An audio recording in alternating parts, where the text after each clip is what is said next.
প্রিয় শিক্ষার্থীবৃন্দ, আসসালামু আলাইকুম ওয়া রাহমাতুল্লাহ। আশা করি সবাই ভালো আছো। আমি তোমাদের সামনে হাজির হয়েছি রসায়ন প্রথম পত্র তৃতীয় অধ্যায় নিয়ে। আজকে আলোচনা করব তোমাদের সাথে সমকরণ নিয়ে। তো শুরুতেই আমরা দেখব সমকরণটা কি।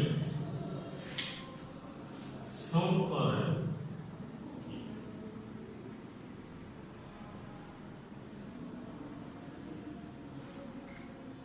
সমকরণ কি? আসলে তো পরমাণুতে অনেকগুলা পরমাণুর যে ইলেকট্রন বিন্যাসগুলো থাকে, সেই ইলেকট্রন বিন্যাসগুলোর কি একটা যোজ্যতা স্তর থাকে। এই কারণে আমরা সমকরণের সংজ্ঞাটা এইভাবে দিতে পারি যে কোনো পরমাণু যোজ্যতা স্তরে এক বা একাধিক ভিন্ন শক্তির অরবিটাল মিশ্রিত হয়ে সমশক্তির সমসংখ্যক অরবিটাল উৎপন্ন করার প্রক্রিয়াকে সমকরণ বলে। আমি আবার বলছি, কোনো পরমাণুর যোজ্যতা স্তরে এক বা একাধিক ভিন্ন শক্তির অরবিটাল মিশ্রিত হয়ে সমসংখ্যক সমশক্তি অরবিটাল উৎপন্ন করার প্রক্রিয়াকে সমকরণ বলে। আসলে সমকরণ আমাদের এখানে 7টি পারমাণবিক অরবিটাল অনুযায়ী আলোচনা করা যেতে পারে। সেই তুলনায় আমি লিখতে পারি যে sp সমকরণ, sp2 সমকরণ, sp3 সমকরণ, dsp2 সমকরণ, dsp3 সমকরণ, dsp2 সমকরণ, dqsp3 সমকরণ। তার মানে আমরা এই সমকরণগুলো আলোচনা করতে পারি। আমাদের এই সমকরণগুলো আয়ত্ত যদি আমরা নিতে পারি, তাহলে প্রত্যেকটা সমকরণ আমরা আলোচনা করব। তবে আজকে আমি কিছু সমকরণ আলোচনা করব, sp, sp2, dsp3 আলোচনা করব। বাকিগুলো তোমরা অনুরূপ ভাবে নিয়ে নিবে। সমকরণগুলো চিনতে হলে, জানতে হলে, আলোচনা করতে হলে সেখানে লক্ষ্য করতে হবে যে এখানে কি আছে। আমি শুরুতেই আলোচনা করব sp2 সমকরণ, sp2 সমকরণ। এখন sp2 সমকরণ যদি আমি আলোচনা করি, তাহলে আমাকে দেখতে হবে যে এখানে কি কি আছে।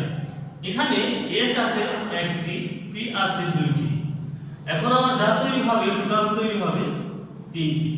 তার মানে আমি সংখ্যাগুলা এই S এবং P দেখেই বুঝতে পারবো যে সংখ্যাটা কি হবে বা তার আকৃতিটা কেমন হবে। তো আমি এখানে S আছে একটা, P আছে দুইটা, এই জন্য আমি লিখতে পারি যে এই সংখ্যাটা এইভাবে দিতে পারি যে কোনো পরমাণু যোজ্যতা স্তরে একটা s অরবিটাল, দুইটা p অরবিটাল মিলে 3টি সমশক্তি সমসংখ্যক অরবিটাল উৎপন্ন করার প্রক্রিয়াকে sp2 সমকরণ বলে। আমি আবার বলছি, একটা s অরবিটাল ও দুইটা p অরবিটাল মিলে 3টি সমশক্তি সমসংখ্যক অরবিটাল উৎপন্ন করার প্রক্রিয়াকে কি বলে? sp2 সমকরণ বলে। তার কারণ এখানে দেখতে হবে যে আমার সমকরণ s এর সাথে p সমকরণ ঘটছে। এখানে s আছে কয়টি এবং p আছে কয়টি, টোটাল কয়টি জিনিস তৈরি হবে। এই জন্য সংখ্যাটা তোমরা যা বললাম তোমরা ওইভাবে দিয়ে দিবে যে কোন পরমাণু যোজ্যতা স্তরে একটা s ও দুইটি p অরবিটাল মিলে 3টি সমশক্তির সমসংখ্যক অরবিটাল উৎপন্ন করার প্রক্রিয়াকে sp2 সমকরণ বলে। এখন আমরা দেখব যে কার্বনের সাধারণত ইলেকট্রন বিন্যাস। ইলেকট্রন বিন্যাস যদি দেখি 1 square 2 square 2p x 2p y 2p z, তাহলে কার্বনের হচ্ছে 6। আমরা এইভাবে দিতে পারি। যখন কার্বন কি হবে, উত্তেজিত হবে, তখন এক ইলেকট্রন বিন্যাসটা হবে 1 square 2s1 2px 2py 2pz1। তার মানে যখন উত্তেজিত হবে, দ্বিতীয় শক্তি স্তরটা ভেঙে 2pz অরবিটালে চলে যাবে। এখন আমি লক্ষ্য করলাম যে একটা s, সেই জন্য আমাদের কি নিতে হবে? একটা s নিতে হবে। p আছে আমার দুইটা, তাহলে দুইটা p নিলে আমাকে কি নিতে হবে? একটা px আর একটা কি py নিতে হবে। টোটাল তৈরি হবে কয়টা? 3টা। আমরা জানি যে s অরবিটাল এস অরবিটাল গোলাকার আকৃতি যদি আমি কল্পনা করি এক্স জেড এবং ওয়াই, এটা একটা এস অরবিটাল, এস অরবিটাল যোগ আমার হচ্ছে পি অরবিটাল, কি orbital, P orbital. P orbital যদি আমি দেখি সেটা হচ্ছে কি ডাম্বেল আকৃতি, সেটা কি আকৃতি, ডাম্বেল আকৃতি। যদি ডাম্বেল আকৃতির হয় তাহলে আমার এই অংশটা হবে এটা পি এক্স, এই অংশটা হবে পি ওয়াই, পি জেড, এই অংশটা হবে কি পি ওয়াই। যারা এখানে অংশগ্রহণ করবে তারা হবে সংকরিত, যারা অংশগ্রহণ করবে না তারা হবে অসংকরিত। আমি যদি এখন চিত্রটাকে দেখাই যে আমার একটা এস দরকার আর দুটা পি দরকার, যেহেতু এখানে আমি আইডেন্টিফাই করেছি সেই তুলনায় আমরা এখানে তার চিত্রটা আঁকবো। আমরা চিত্রটা ভালোভাবে দেখব। আমাদের তৈরি হওয়ার কথা কয়টা, তিনটা। কেন, একটা এস দুইটা পি সমান কয়টা তৈরি হওয়ার কথা, তিনটা। আমি লক্ষ্য করছি যেখানে একটা, এখানে একটা, এখানে একটা তৈরি হয়েছে কয়টা, তিনটা। তার মানে এটা কি সমীকরণ, sp2 সমীকরণ। কি সমীকরণ, sp2 সমীকরণ। এখন আমার বাদ থাকে 2pz অরবিটাল, তাহলে আমি এটা লম্ব বরাবর দিতে পারি 2pz অরবিটাল। এটা লিখতে পারি 2pz অরবিটাল অসংকরিত, যেহেতু এটা সংকরিত হয় নাই, যেহেতু এটা কি সংকরিত হয় নাই। আমরা যদি অসংকরিত কোনো অরবিটাল থাকে তাহলে আমরা এইভাবে দিতে পারি। সুপ্রিয় শিক্ষার্থীবৃন্দ, আমরা আবারও বলছি একটা এস দুইটা পি মিলে তিনটা সমশক্তির সমসংখ্যক অরবিটাল কি তৈরি হয়েছে। এই কারণে আমরা এখানে লিখছি যেটা অসংকরিত, যে অরবিটালটা অসংকরিত থাকবে সেটা এইভাবে দাগ দিয়ে দেব। আমরা নিচে লিখে দেব যে কোনটা অসংকরিত, 2pz অসংকরিত অরবিটাল। তার মানে এটা হচ্ছে দ্বিতীয় 2s অরবিটাল, এটা হচ্ছে 2p অরবিটাল, অরবিটাল, আর এইটা হচ্ছে sp2 অরবিটাল, বা এটা লিখতে পারি চিত্র sp2 অরবিটাল বা সমীকরণ sp2 সমীকরণ।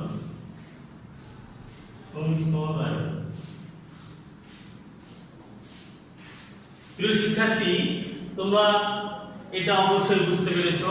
আমরা sp2 সমীকরণের আলোকে এখন আমরা দেখব যে ইথিলিন অণুর গঠনটা কেমন। কোন অণু, ইথিলিন অণুর গঠনটা কেমন।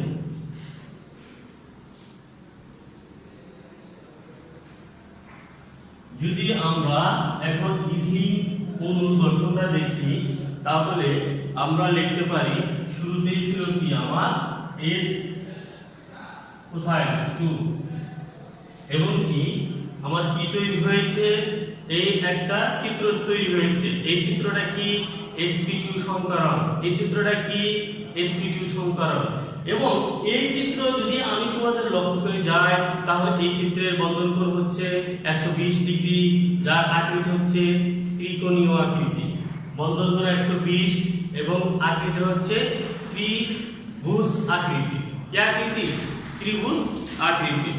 তো আমাদের এই বন্ধন কোণ এবং আকৃতিটা মোটামুটি ভালো আছে, এমসিকিউ হিসাবে সবাই উপলব্ধি করবে। তার মানে এটা ত্রিভুজ আকৃতি এবং বন্ধন কোণ। এখন আমরা দেখব ইথিলিন অণুর চিত্র। কার চিত্র, ইথিলিন অণুর গঠন চিত্র। আমরা হাইড্রোজেন নিয়ে নিলাম, আর আমার sp সমীকরণ দুইটা আমরা কি করব, sp সমীকরণ নিয়ে নিব। তাহলে আমি যদি দেখি যে দুইটা sp সমীকরণ যদি আমি নিয়ে নিই তো আমাদের চিত্রটা ছিল এইভাবে, এইভাবে। যোগ আমরা আরেকটা চিত্র নিয়ে নিব এইভাবে, এইভাবে। তার কারণ কি, এটা আমার sp2 সমীকরণ, এটা আমার কি sp2 সমীকরণ। আমার ছিল কি লম্ব বরাবর একটা z অরবিটাল ছিল, আমি সেটা অসংকৃত দিয়ে দিলাম। আমার এখানে কি ছিল লম্ব বরাবর জেড অরবিটাল ছিল, এটা কি ছিল অসংকরিত অরবিটাল ছিল। তাহলে আমি এই চিত্রটা ছিল আমার sp2 সংকরিত, আমি পরিষ্কার করে দিলাম। যদি আমরা এই দিকে লক্ষ্য করি তাহলে এই সমীকরণের সাথে আমি sp সংকরণ sp সংকরণ করা sp সংকরণ এখানে দুইটা sp সংকরণ আমি কি দিছি দুইটা হাইড্রোজেন। অনুরূপভাবে আমি এটার সাথে কি করতে পারি আরো দুইটা হাইড্রোজেন sp অরবিটাল দিতে পারি। যদি আমি তাই দেই এখন আমি লক্ষ্য করব যে কার্বন কার্বনের সাথে নিউক্লিয়াস কার্বন এটার সাথে এই কার্বন কি এটার সাথে চলে যাবে, এইটা এটার সাথে এই আমার অসংকৃত অরবিটাল আছে উপরে নিচে, আমি অসংকৃত অরবিটাল দিয়ে দিলাম। আমি এই কার্বনের সাথে কি অসংকৃত অরবিটাল দিয়ে দিলাম। আমি অসংকৃত অরবিটালটি চিহ্নিত করে দিয়ে দিলাম। এখন যদি আমি দেখি এটা হবে আমার কি পাই বন্ধন, এটা হবে কি আমার সিগমা বন্ধন, এটা কি আমার পাই বন্ধন। আমরা জানি যে পাই বন্ধন যদি পাশাপাশি অবস্থান করে সেটা পাই বন্ধন, এবং সিগমা বন্ধনকে যদি সামনাসামনি অবস্থান করে সেটা হয় কি সিগমা বন্ধন। এখন তাই যদি হয় আমরা এইটাই থেকে দেখো প্রত্যেকটার সাথে কি ছিল হাইড্রোজেন ছিল, তাহলে আমার এই হাইড্রোজেনগুলো কি প্রত্যেকের সাথে আমি দিয়ে দিতে পারি। এখানে কি থাকবে একটা হাইড্রোজেন দাও, তারপরে sp2 সংকরণ, এখানে কি একটা হাইড্রোজেন sp2 সংকরণ, এখানে একটা হাইড্রোজেন তার মানে কি sp2 সংকরণ। অনুরূপভাবে এখানে একটা হাইড্রোজেন sp2 সংকরণ। তাই যদি থাকে আমরা এখান থেকে এখন লিখতে পারি যে কার্বন কার্বনের সাথে দ্বিবন্ধন আকারে আছে, কার্বন কার্বনের সাথে কি আকারে আছে দ্বিবন্ধন আকারে আছে। এখন আমরা লিখি যে চিত্র ইথিলিন অণুর গঠন, কার গঠন ইথিলিন অণুর গঠন, চিত্র হচ্ছে ইথিলিন অণুর গঠন। তার মানে এই বন্ধন থেকে যদি এখানে আসে তাহলে আমার তৈরি হবে 120 ডিগ্রি। কত তৈরি হবে 120 ডিগ্রি। এই জন্য আমরা এখানে দেখতে পাচ্ছি যে হাইড্রোজেন কার্বন হাইড্রোজেন এর একটা বন্ধন কোণ আছে, এবং হাইড্রোজেন কার্বন এর একটা বন্ধন কোণ আছে। তার মানে এর বন্ধন কোণগুলো প্রত্যেকটার কথা হচ্ছে 120 ডিগ্রি। কিন্তু আমরা যদি লক্ষ্য করি কার্বন কার্বন কি বন্ধন দ্বিবন্ধন, কার্বন কার্বন দ্বিবন্ধন এর দূরত্ব হচ্ছে 1.34 আণবিক। তাহলে এর দূরত্ব হচ্ছে 1.34 আণবিক। এখন আমরা শিখতে পারলাম যে sp2 সংকরণ থেকে ইথিলিন অণুর গঠনটা কেমন, এবং কি হাইড্রোজেন কার্বন হাইড্রোজেনের বন্ধন দৈর্ঘ্য কত, এবং কি হাইড্রোজেন কার্বন কার্বনের বন্ধন কোণ কত। অতএব 120 ডিগ্রি এবং কার্বন কার্বন দ্বিবন্ধনের দূরত্ব দ্বিবন্ধনের দূরত্ব কত 1.34 আণবিক। আমরা এখন sp সংকরণটা একটু আলোচনা করব অনুরূপভাবে।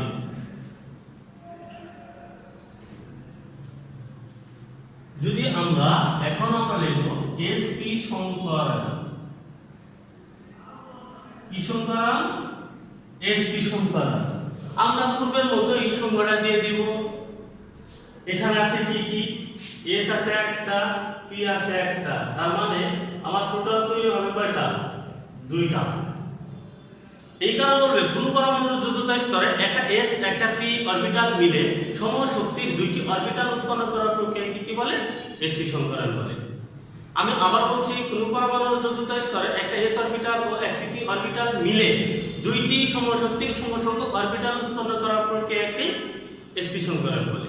তাহলে আমরা দেখি পূর্বের মতোই যে কার্বনের সাধারণ ইলেকট্রন যদি আমরা লিখি 1 square 2 square 2 2px1 2py1 2pz0। অর্থাৎ ইহা হচ্ছে কার্বনের সাধারণ ইলেকট্রন বিন্যাস এবং উত্তেজিত যদি অবস্থা থাকে তাহলে আমরা লিখতে পারি 1 square 2s1 2px1 2py1 2pz1। আমার দরকার একটা s এবং একটা p। তাহলে আমি প্রথমে রাখবো s অরবিটাল। তাহলে এটা হচ্ছে আমার x, এটা হচ্ছে আমার z, এটা হচ্ছে কি y। তার মানে এটা হলো s অরবিটাল অরবিটাল। এখন এর সাথে আমার কিছু কানেক্ট আছে কার p অরবিটাল। এখন আমি s অরবিটাল, এই s অরবিটালের সাথে কানেক্ট আছে কার p অরবিটাল। এখন p অরবিটাল আমরা জানি যে ডাম্বেল আকৃতির, ওই অনুযায়ী p অরবিটালটা আমি এখানে কি করব এঁকে দিব। আমরা একটু লক্ষ্য করি যে p অরবিটাল কোথায় থেকে কোথায় আসবে, এখান থেকে এখানে আসবে।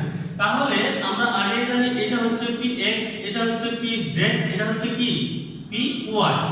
যদি আমরা এটা লক্ষ্য করি তাহলে আমার তৈরি হবে কয়টা, একটা s একটা p। তাহলে আমি দেখতে পারি যে একটা s একটা p সমমানের কি দুইটা জিনিস তৈরি হবে।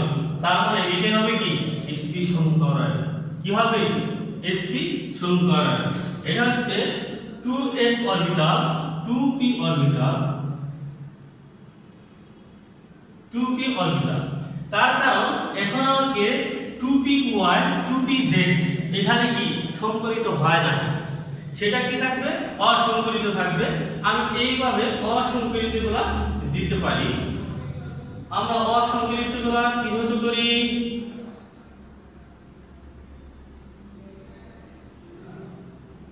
আমরা এইভাবে লিখব 2py অসংকরিত 2pz অসংকরিত। তার মানে আমাদের এখানে sp যে সংকরণটা হয়েছে এটা হচ্ছে সরল রৈখিক, যার বন্ধন কোণ হচ্ছে 180 ডিগ্রি। আমি আবার বলছি আমাদের জায়গায় তৈরি হলো সেটা হচ্ছে সরল রৈখিক, যার বন্ধন কোণ হচ্ছে 180 ডিগ্রি। তাহলে আমরা প্রত্যেকটা সংকরণ এইভাবে দিব। শুরুতেই কি সংকরণটার সঙ্গে লিখব, তারপরে কার্বনের সাধারণ ইলেকট্রন বিন্যাস, কার্বনের উত্তেজিত ইলেকট্রন বিন্যাস এবং কি s অরবিটালের চিত্র, 2p অরবিটালের চিত্র এবং কি তৈরি হইল। তখন তোমরা লিখবে যে এইভাবে চিত্র sp সংকরণ, চিত্র sp সংকরণ। প্রিয় শিক্ষার্থীবৃন্দ, আমরা নেক্সট আরেকটি সংকরণ দেখব। তাহলে আমরা এখন সংকরণ দেখব DSP3 সংকরণ।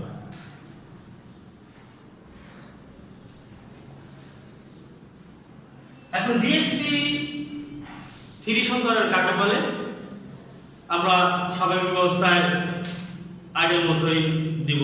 আসলে DSP3 সংকরণ এখানে আমার D আছে কয়টা, D হচ্ছে একটা, S হচ্ছে একটা, P হচ্ছে কয়টা তিনটা। টোটাল দিলে আমার তৈরি হবে কয়টা পাঁচটা। তাহলে এই সংকরণের থেকে কয়টা দিলে হবে পাঁচটা। পূর্বের মতোই আমি সংজ্ঞাটা দিব। কোন পরমাণুর যোজ্যতা স্তরে একটা d একটা s অরবিটাল ও তিনটি p অরবিটাল মিলে সমসংখ্যক পাঁচটি অরবিটাল উৎপন্ন করার প্রক্রিয়াকে DSP3 সংকরণ বলে। আমি আবার বলছি, কোন পরমাণুর যোজ্যতা স্তরে একটা s অরবিটাল একটা d অরবিটাল তিনটা p অরবিটাল মিলে পাঁচটি সমসংখ্যক অরবিটাল উৎপন্ন করার প্রক্রিয়াকে DSP3 সংকরণ বলে। এখন আমি ফসফরাসের ইলেকট্রন বিন্যাস নিয়ে তোমাদের একটা চিত্র দেখাবো। p এর স্বাভাবিক অবস্থা, p স্বাভাবিক অবস্থা।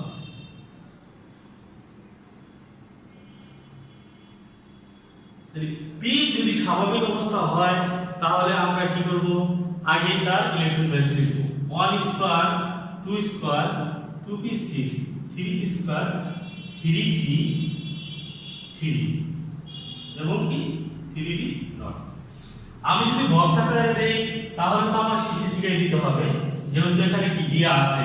তখন আমরা এইভাবে বক্স আকারে দিব যে s অরবিটালের জন্য এক ঘর, p অরবিটালের জন্য কয় ঘর, তিন ঘর, একটা করে sp আমাদের আছে এবং d এর জন্য কয় ঘর, পাঁচ ঘর। ডি এর জন্য 5টা, আমাদের ডি অরবিটালে কোনো কি ইলেকট্রন নাই।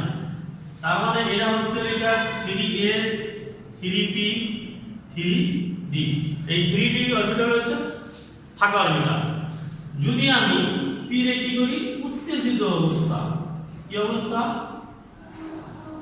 উত্তেজিত অবস্থা। যদি উত্তেজিত অবস্থা থাকে তাহলে আমরা দেখতে পারি যে এই 3s অরবিটালটা ভেঙে কোথায় উপনীত হয়, d তে উপনীত হয়। তাহলে আমরা তখন এই অবস্থাটা আমরা এইভাবে লিখতে পারি, p তো 3টা আছে এবং একটা d তে 3s অরবিটাল ভেঙে উপনীত হয়। তার মানে এটা হচ্ছে 3s 3p 3d। যদি তাই হয় তাহলে আমরা এখন দেখব যে আমার দরকার ছিল একটা d একটা s 3টা p। তার মানে এখানে 3টা p আছে, এখানে একটা d আছে, এখানে কি একটা s আছে। এইজন্য আমরা লিখতে পারি যে p সংকরিত অবস্থাটা কিভাবে সম্ভব। তাহলে আমরা লিখব p টা হচ্ছে সংকরিত অবস্থা। কি অবস্থা, সংকরিত অবস্থা। সংকরিত অবস্থা যদি ধরি তাহলে আমরা তো আমার ন্যূনতম কি 5টা জিনিস তৈরি হবে। তাহলে যদি ডট ডট দিয়ে আমি 5টা জিনিস আমি নিজ আয়ত্তে নিয়ে নিই, তাহলে 5টা জিনিস কি সংকরিত অবস্থায় আমি এইভাবে লিখতে পারি। দিলাম কি দিয়ে দিলাম, 5টা জিনিস একত্রে দিয়ে দিলাম। আমার 3d ফাঁকা অরবিটাল কয়টা হলো, 4টি হলো। এইজন্য তখন আমি 3d অরবিটাল 4টা ফাঁকা এখানে আমি দিয়ে দিলাম। তখন আমরা লিখব যে dsp3 সংকরায়ন। আর এখানে আমরা লিখব যে অসংকরিত ফাঁকা d অরবিটাল। কি অসংকরিত ফাঁকা d অরবিটাল, অরবিটাল। এখন তার মানে যখন আমরা এই dsp3 সংখ্যার আলোচনা করব তখন আমরা শুরুতে কি dsp3 সংখ্যাটা লিখব, তারপরে p স্বাভাবিক অবস্থা লিখব, p উত্তেজিত অবস্থা লিখব, p কি সংকরিত অবস্থা লিখব। লেখার পরে আমরা চিত্রগুলো কি দেব, আইডেন্টিফাই করে দেব। কিন্তু আমরা জানি এই চিত্রের আকৃতিটা হচ্ছে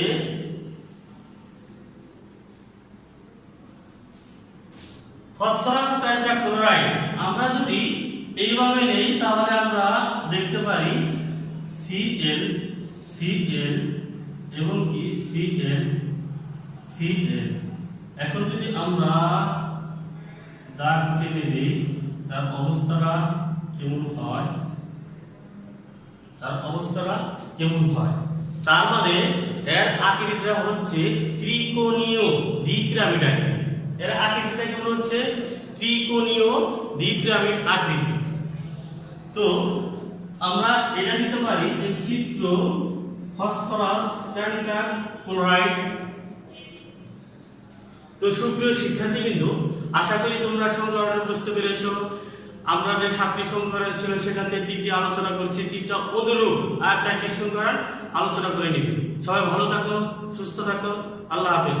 আসসালামু আলাইকুম ওয়া রাহমাতুল্লাহ।